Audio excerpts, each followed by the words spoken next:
del tiempo completa parece haber implícito un reconocimiento de tipo cultural. Las empresas, la educación y muchas de las otras facetas de la sociedad operan dentro del marco de la semana, destinando ciertos días al esfuerzo centrado y otros del descanso y la inspiración. La ética básica judeocristiana respeta el sábado, el día elegido entre cada 7 para propósitos elevados. La mayoría de personas piensan en términos de semanas, pero la mayor parte de sus herramientas de planificación de tercera generación se centran en la planificación diaria. Si bien puede ayudarnos a dar prioridad a las actividades, en la esencial solo nos ayuda a organizar las crisis y el trabajo urgente. La clave no es dar prioridad a lo que está en la agenda, sino ordenar en la agenda las prioridades, y esto puede hacerse mejor en el contexto de la semana. Una dimensión humana.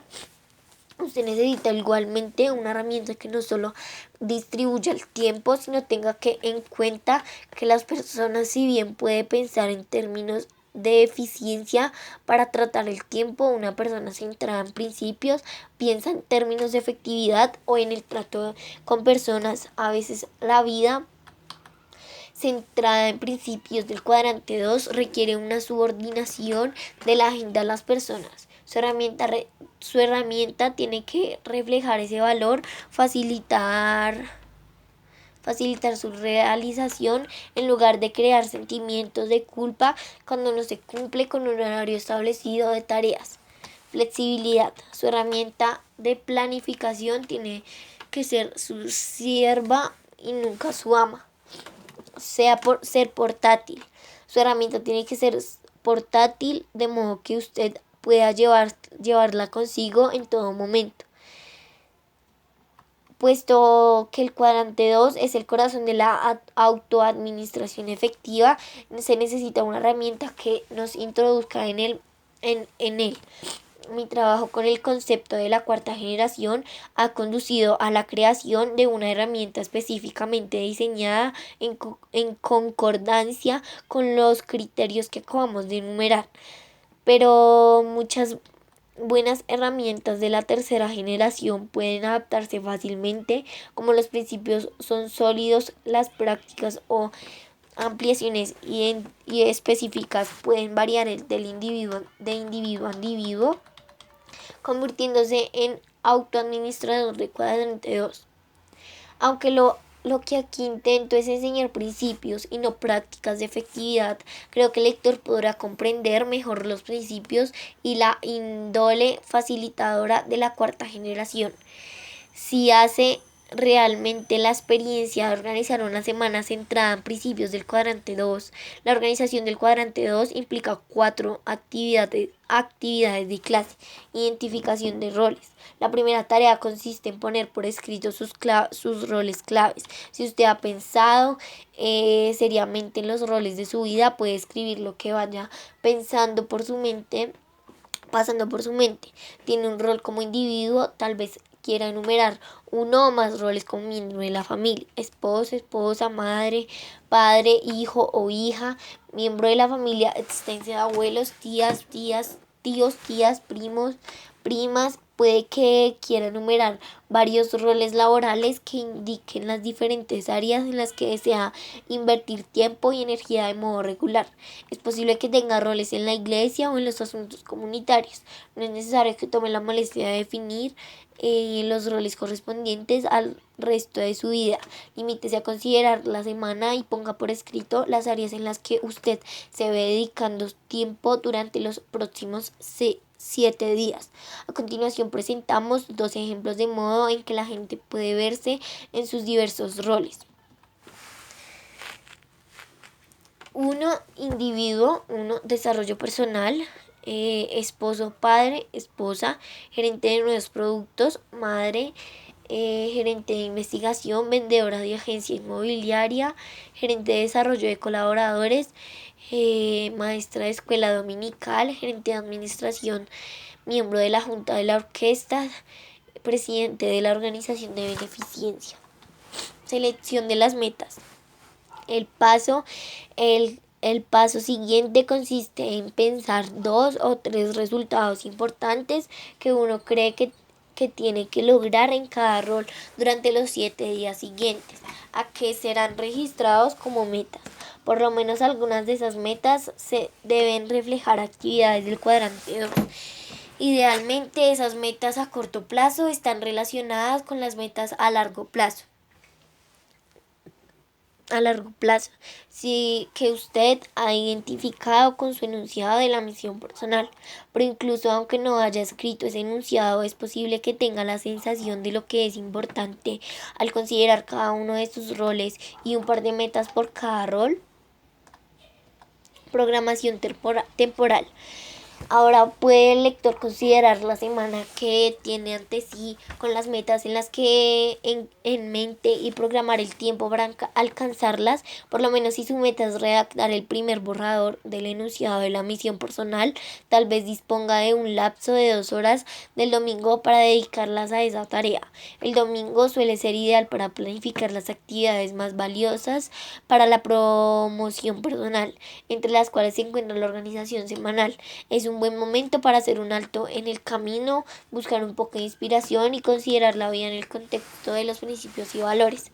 Si uno establece la meta de mejorar su estado físico mediante ejercicios, puede reservarle 1 hora, 3 o 4 días por semana o todos los días de la semana. Hay algunas metas que solo pueden alcanzar durante el horario de trabajo y otras las que hay que luchar el sábado cuando los chicos están en casa. Empieza a advertirles algunas de las ventajas de organizar la semana en lugar del día.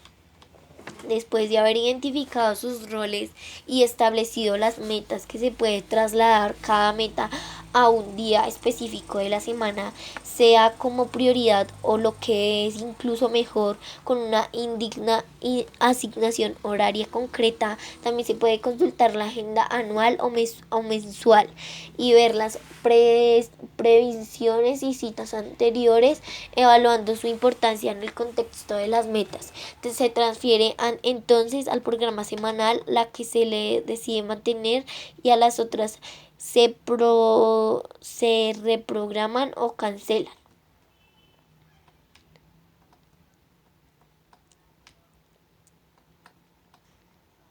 Al estudiar la hoja de trabajo que presentamos en las páginas 103 y 104, observé de qué modo han sido programadas o traducidas a un plan de acción específico las 19 metas más importantes que en general pertenecen al cuadrante 2.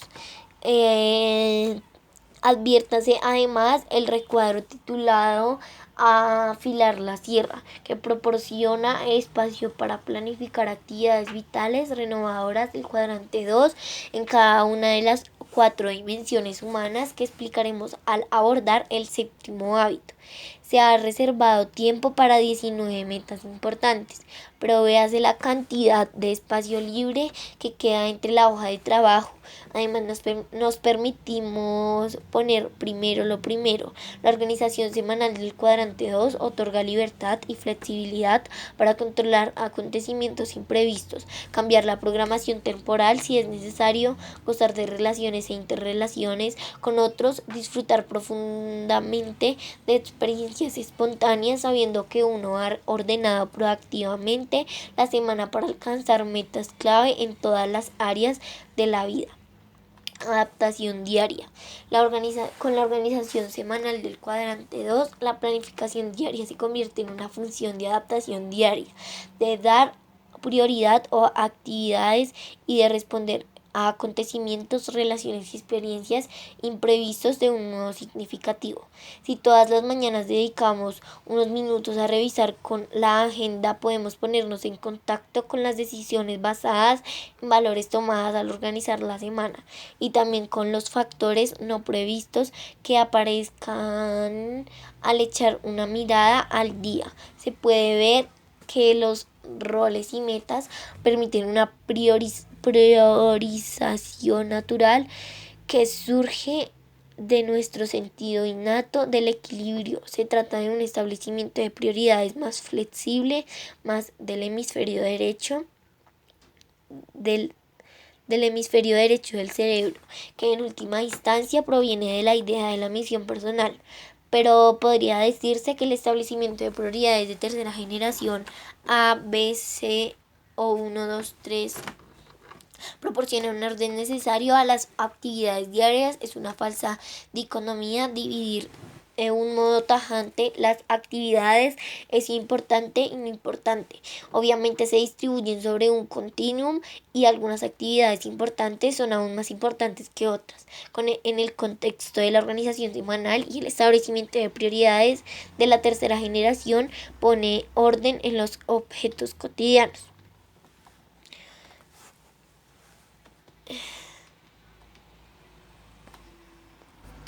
Pero tratar de dar prioridad a las actividades antes de saber cómo se relacionan con nuestra idea de la misión personal y cómo se adecua al equilibrio de la vida no es efectivo. Tal vez están estableciendo prioridades y realizando cosas que uno no quiere o no necesita para hacer en absoluto. Empieza el lector a advertir la diferencia entre organizar la semana como administrador centrado en principios, gerenciando el cuadrante 2 y planificando el día como un individuo centrado en alguna otra cosa. Empieza a percibir la tremenda diferencia que determinaría el centrarse en el cuadrante 2 sobre su nivel actual de efectividad. He experimentado en mi propia vida el poder de la organización centrada en principios del cuadrante 2 y la he visto transformar vidas, de centrarse de otras personas, y estoy convencido de que determinará una importante diferencia positiva. Y cuanto más completamente vinculemos las metas semanales a un marco de principios correctos y a un enunciado de la misión personal, mayor será el aumento de la efectividad. Vivirlo. Volviendo una vez más a la metáfora informática, si el primer hábito dice tú eres el programador y el segundo hábito formula el programa lo que proponga el tercer hábito es vive el programa, y vivirlo está primordialmente en función de nuestra voluntad interdependiente, nuestra autodisciplina, nuestra integridad y nuestro compromiso, no al servidor de metas, horarios a corto plazo ni el impulso al momento, sino de principios correctos y de nuestros valores más profundos, de lo que da sentido y contexto a nuestras metas, a nuestros horarios y a nuestras vidas. A medida que se avanza en la semana, habrá sin duda momentos en que nuestra integridad tendrá que situarse en primer lugar. La tendencia a reaccionar satisfaciendo prioridades urgentes pero no importantes de otras personas en la zona del cuadrante 3 o el placer de escapar al cuadrante 4 amenazará con ponerse por delante de las actividades importantes del cuadrante 2 que uno ha planificado. Nuestra concentración en principios, nuestra autoconciencia y la conciencia moral puede proporcionar un alto grado de seguridad intrínseca, guía y sabiduría para usar la voluntad independiente y mantener la integridad respecto de lo verdaderamente importante. Pero como uno es omnisciente, no siempre puede saber de antemano qué será lo verdaderamente importante. Por más cuidadoso que se ponga en organizar la semana, habrá momentos en los que como persona centrada en principios tendrá que subordinar sus horarios programados a un valor superior. Si uno se centra en principios, puede hacerlo con una sensación interior de paz. En cierto momento, uno de mis hijos se dedicó profundamente a la programación temporal y a la eficiencia. Un día afrontó una agenda muy apretada que incluía la asignación del tiempo minuto a minuto para cada actividad, como por ejemplo recoger algunos libros y lavar el coche y romper con Carol, su novia, entre otras cosas. Todo anduvo de acuerdo con la agenda hasta que llegó lo de Carol. Habían estado saliendo durante mucho tiempo y finalmente llegó a la conclusión de que debía prolongar la relación. Era un error, de modo que coherente que su modelo de eficiencia programó una llamada telefónica de 10 o 15 minutos para decidirse. Pero la noticia resultó muy traumática para la joven. Una hora y media más tarde seguirían profundamente inmersos en una conversación intensa. Ni siquiera bastó para una visita posterior. La situación fue muy frustrante para ambos. Digamos que una vez más que sencillamente no se puede pensar en términos de eficiencia cuando se trata de personas. Se piensa en términos de efectividad con la gente y de eficiencia con las cosas. He tratado de ser eficiente con las personas desagradables e impertinentes y no da resultado. He hecho la prueba de destinar 10 minutos de tiempo de buena calidad a un niño muy pedado para resolver un problema. Y he descubierto que esa eficiencia crea nuevos problemas y pocas veces resuelve las precauciones más profundas. He visto a menudo a muchos progenitores, en particular madres de niños pequeños, frustrados en su deseo de hacer muchas cosas porque el tiempo se les va a satisfacer las necesidades de los chicos durante todo el día. Recordemos que la frustración está en función de nuestras expectativas. Nuestras expectativas son a menudo un reflejo en el espejo social, más que nuestros propios valores y prioridades.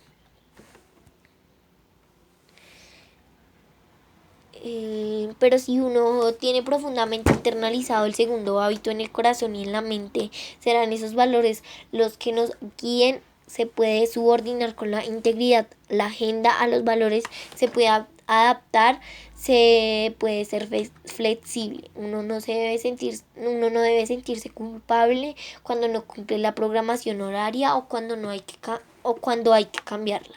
Progresos de la cuarta generación. Una de las cuartas razones por las cuales la gente se resiste a utilizar herramientas para la administración del tiempo de la tercera generación consiste en que pierdan espontaneidad.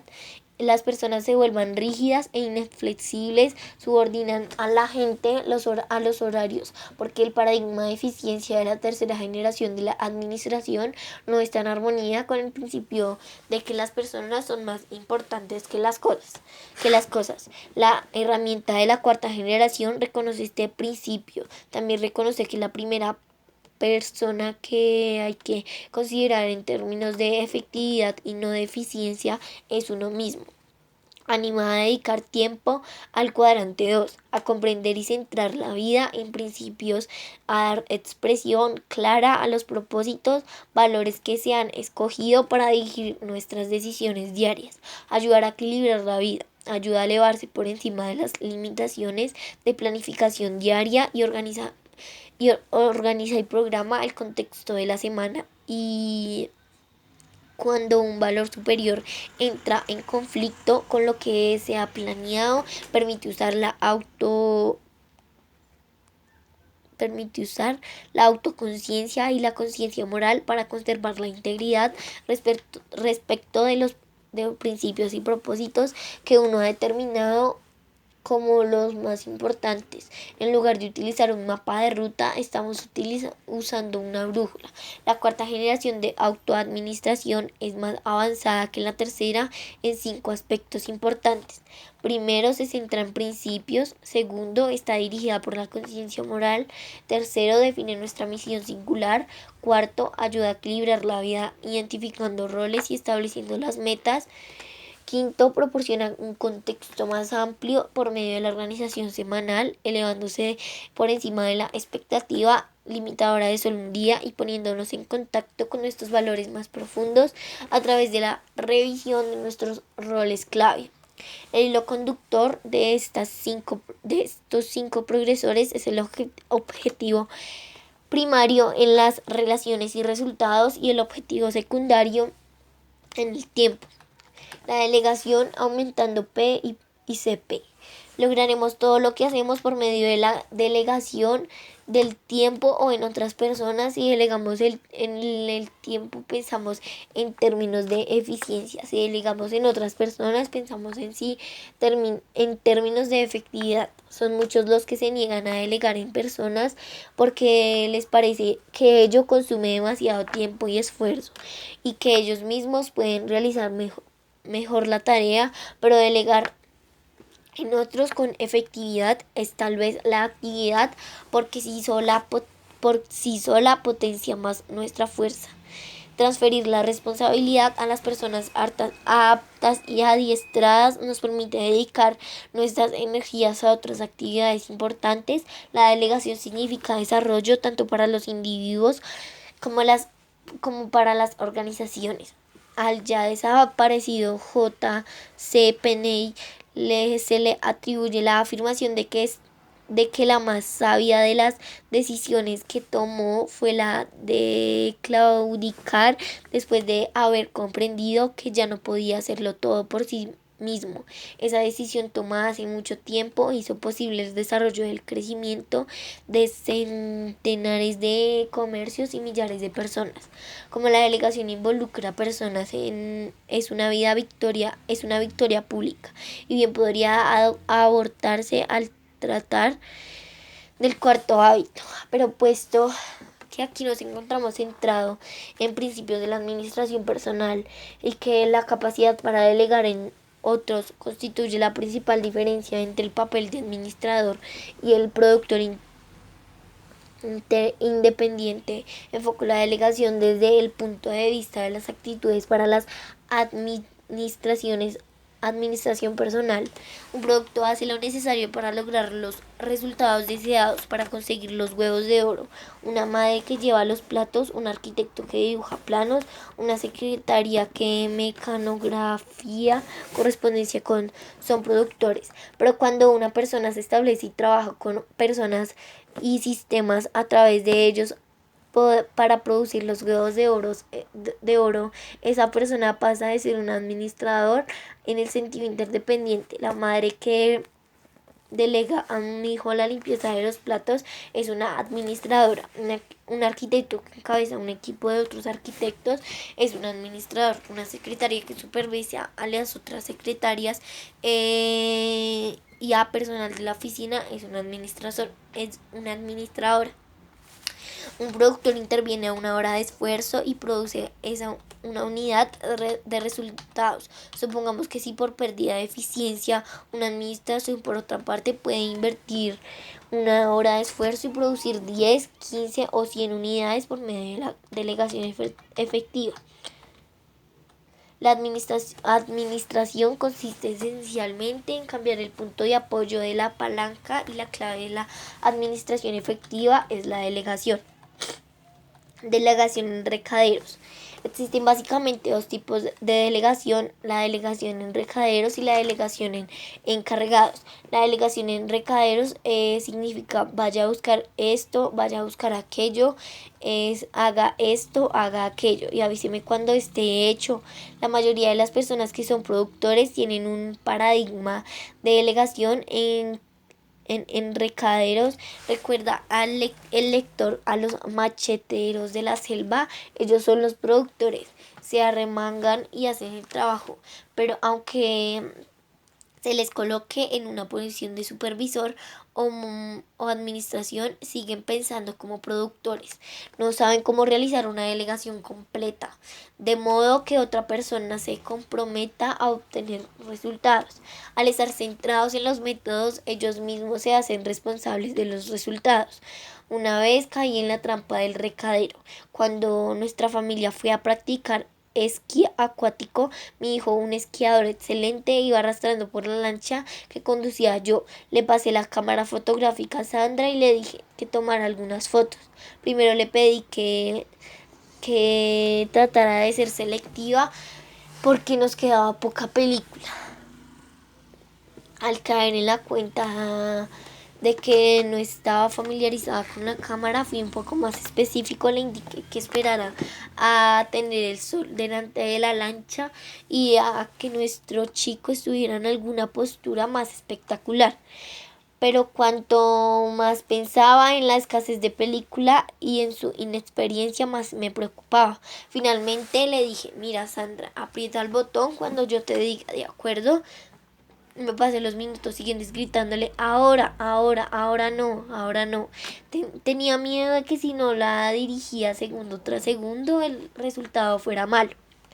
Esa fue una verdadera delegación en recaderos, una supervisión de los métodos uno por uno. Muchas personas delegan sistemáticamente de ese modo, pero cuando se consigue realmente y cuántas personas se pueden supervisar a control, cuando hay que participar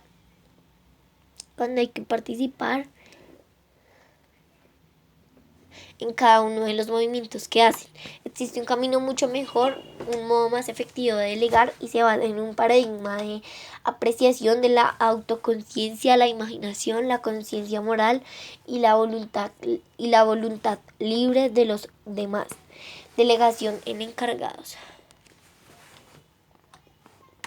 La delegación en encargados se trata en los resultados y no en los métodos. Permite a las personas elegir sus métodos y las hace responsables a los resultados. Al principio lleva más tiempo, pero se trata de tiempo bien invertido. Uno puede trasladar el punto de apoyo y aumentar su potencia mediante la delegación en encargados. La delegación en encargados supone la comprensión clara y el compromiso mutuo desde el principio acerca de las expectativas en 5 áreas. Resultados deseados. Crear una comprensión mutua clara de lo que hay que lograr, concentrándose en el qué y no en el cómo, en los resultados, no en los métodos, dedicar su tiempo, ser paciente, visualizar el resultado deseado, que la persona vea, lo escriba, que elabore un enunciado matizado de cómo será y que diga cuánto más o menos habrá alcanzado.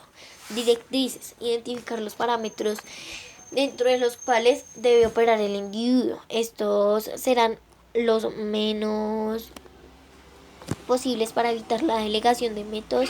Entre ellos tienen que controlarse algunas restricciones importantes. No se pretende que una persona llegue a pensar que tiene una libertad considerable mientras alcance los objetivos, aunque viole alguna práctica o valor tradicionales.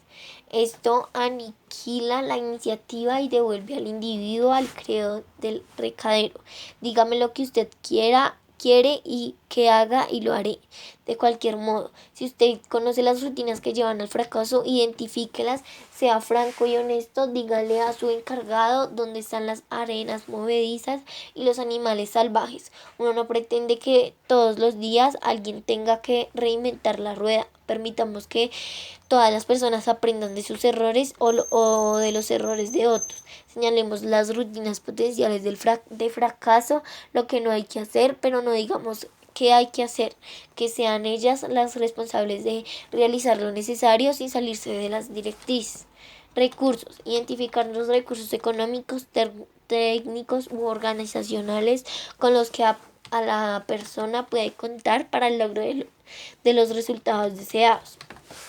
Rendición de cuentas, establecer las normas de rendimiento que se utilizan en la evaluación de los resultados y en los momentos específicos que esa evaluación tendrá lugar. Consecuencias, especificar lo que sucederá, lo bueno y lo malo. Como resultado de la evaluación, entre las consecuencias pueden contarse las recompensas económicas, las recompensas psicológicas, las diferentes asignaciones de tareas y los resultados naturales ligados a la misión general de la organización. Hace algunos años viví una experiencia interesante con uno de mis hijos. Tuvimos una reunión de familia con el enunciado de la misión colgado en la pared para estar seguros de que nuestros planes estuvieran en armonía con nuestros valores. Estábamos todos en una gran pizarra. Escribí nuestras metas, las cosas claves que queríamos hacer y las tareas que desprendían de esas metas. Después pedí voluntarios para el trabajo. ¿Quién quiere ir a pagar la hipoteca?, pregunté. Yo fui el único que levantó la mano. ¿Quién quiere pagar el seguro, la comida, los coches? Yo parecía el parecía tener un verdadero monopolio de las oportunidades. ¿Quién quiere darle de comer al bebé? En este caso hubo más interés, pero mi esposa era la única que calificada para la tarea. A medida que pasábamos de un punto a otro de la lista por tarea, pronto resultó evidente que mamá y papá tenían semanas de unas 60 horas. Con ese paradigma en mente, algunas de las otras tareas adquirieron una perspectiva más adecuada. Steven, mi hijo de 7 años, se ofreció a cuidar el jardín. Antes de dejar realmente a su cargo el trabajo inicié en un proceso completo de adiestramiento. Quería que tuviera una imagen clara en su mente de cómo era un césped bien cuidado, de modo que les lleve a ver el de nuestro vecino. Mira, hijo, le dije, ves cómo el set como ves cómo el césped de nuestro vecino es verde y limpio. Esto es lo que perseguiremos, verde y limpio. Ahora veamos el nuestro. ¿Ves los colores mezclados? Eso no es verde. Lo que queremos es verde y limpio. Ahora bien, para cómo conseguir que quede verde, decídelo tú, hazlo como quieras, píntalo, pero te diré cómo lo haría yo. ¿Cómo lo harías, papá? Yo regaría con los aspectores, pero tú tal vez lo quieras usar regaderas o mangueras. Para mí es lo mismo. Todo lo que pretendemos es que el color sea verde, ¿de acuerdo? De acuerdo. Ahora sí hablemos de lo que es limpio. Hijo, limpio significa que no haya nada de basura, ni papel, ni cordeles, ni huesos, ni ramas, ni nada que ensucie el lugar. Te diré lo que haremos. Limpiaremos la mitad del jardín ahora mismo y se verá la diferencia. Tomamos 2 bolsas de papel y pusimos en ellas todos los desperdicios de un lado del jardín.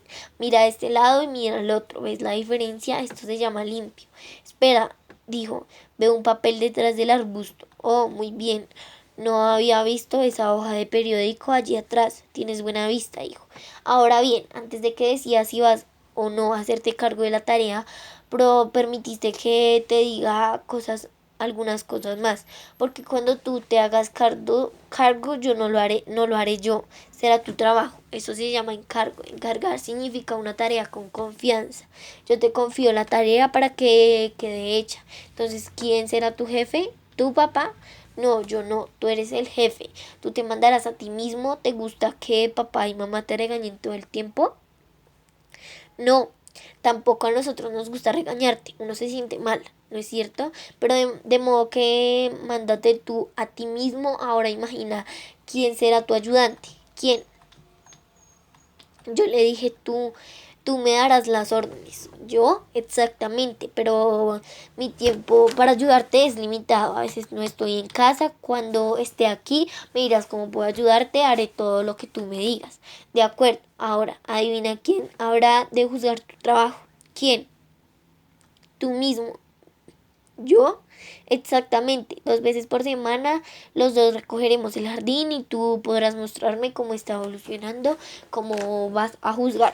Verde y limpio. Muy bien, lo adiestré con esas 2 palabras durante 2 semanas antes de que pareciera que ya estaba preparando para emprender la tarea. Finalmente llegó el gran día. Hacemos el trato, hijo. Trato hecho. ¿Cuál es la tarea? Verde y limpio. ¿Qué es verde? Miró nuestro césped y que estaba empezando